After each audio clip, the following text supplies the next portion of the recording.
মৃত্যুর আগে তিনটি কাজ করে যেতে পারলে মৃত্যুর পরও মানুষের আমল নামায় তার হিসাব সওয়াবের অ্যাকাউন্টে সওয়াব যোগ হতে থাকে।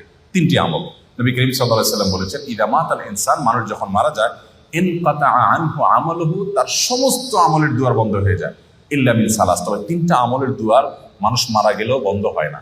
নাম্বার এক, কোনো মানুষ যখন মারা যায়, যদি সে কোনো উপকারী ইলম রেখে যেতে পারে, উপকারী জ্ঞান রেখে যেতে পারে, একজন মানুষকে কোনো একটা কিছু আপনি শেখালেন, কাউকে শিখতে সহযোগিতা করলেন, উদ্যোগী হলেন, তাকে শিক্ষা দিলেন, জ্ঞান দিলেন, সে আপনার শিক্ষা থেকে শিক্ষিত হয়ে, আপনার ইলম থেকে উপকৃত হয়ে সে তার জীবনকে আলোকিত করলো, অন্যদেরকে আলোকিত করলো, তো এই ধারা যতদিন চলতে থাকবে আপনি এটার প্রতিষ্ঠাতা এবং ফাউন্ডার হিসাবে আপনার আমলনামা আল্লাহ তাআলা সওয়াব দিতে থাকবেন। এটি গুরুত্বপূর্ণ একটা পয়েন্ট। সেটি জাগতিক কোনো উপকারী শিক্ষা হতে পারে, আবার দ্বীনি এবং ধর্মীয় শিক্ষা হতে পারে। আপনি একটি দোয়া জানলেন, আপনি একটা আমল জানলেন, সেটি আরেকজনকে শেখালেন, তিনি আরেকজনকে শেখালেন, তো এই পরম্পরা যতদিন চলতে থাকে ততদিন পর্যন্ত মানুষের মৃত্যুর পরও তার আমল নামে সওয়াব যুক্ত হতে থাকে। নাম্বার দুই, সাদকায়ে জারিয়া। সাদকায়ে জারিয়া বলা হয় ওই দান, যে দানের উপকারিতাটা লং টাইম পর্যন্ত চলতে থাকে।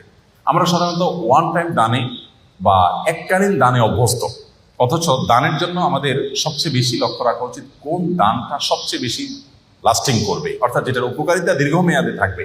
ধরুন আপনি একজন গরিবকে 200 টাকা দিয়ে দিলেন, 500 টাকা দিয়ে দিলেন, এর চেয়ে উত্তম তার জন্য এমন একটা ব্যবস্থা করে দিন যে সেখান থেকে দীর্ঘমেয়াদে তার উপকারিতা সে পেতে থাকবে। আপনি একটা বৃক্ষরোপণ করলেন, বৃক্ষরোপণ করা সেটা আপনার নিজের বাড়ির ছাদে হতে পারে, আপনার ব্যালকনিতে, বারান্দায় হতে পারে, আপনি একটা গাছ লাগালেন, একেবারেই জাগতিক একটা বিষয়। এই গাছের অক্সিজেন আপনি ভোগ করবেন, এর ফল ফসল আপনি ভোগ করবেন, বাট আপনি নিয়তটা যদি এটা করেন, নবী করিম সাল্লাল্লাহু আলাইহি সাল্লাম সাদকায়ে জারিয়া হিসেবে গাছ লাগাতে বলেছেন। তিনি বলেছেন, মা মিন মুসলিমিন ইয়াগরিসু গারসান আও ইয়াজরাউ যারআ, কোন মুসলমান যদি কোনো গাছ লাগায়, কোনো ফসল করে, এবং সেখান থেকে যদি কোনো পশু পাখি খায়, কোনো মানুষ খায়, কোনো পোকামাকড় খায়, কোনো কীট পতঙ্গ খায়, তাহলে তার সওয়াব পাবে।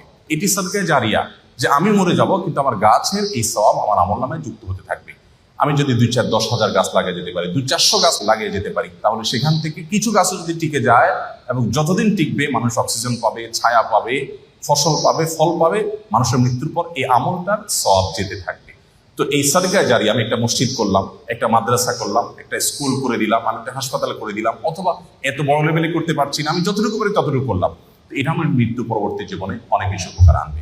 নাম্বার তিন, নেক সন্তান। সবচেয়ে বড় পয়েন্ট এটি যে আমাদের সন্তানদেরকে যদি আমরা আল্লাহমুখী করে যেতে পারি, আল্লাহর সাথে পরিচয় করে দিয়ে যেতে পারি, কোরআন এবং হাদিসের সাথে তাদের রিলেশন করে দিয়ে যেতে পারি, এই সন্তান যখন দোয়া করবে মৃত্যু পরবর্তী জীবনে সেটা উপকারে আসবে। নবী করিম সাল্লাল্লাহু আলাইহি ওয়াসাল্লাম বলেছেন, একজন জান্নাতীকে আল্লাহ তাআলা তার জান্নাতে যে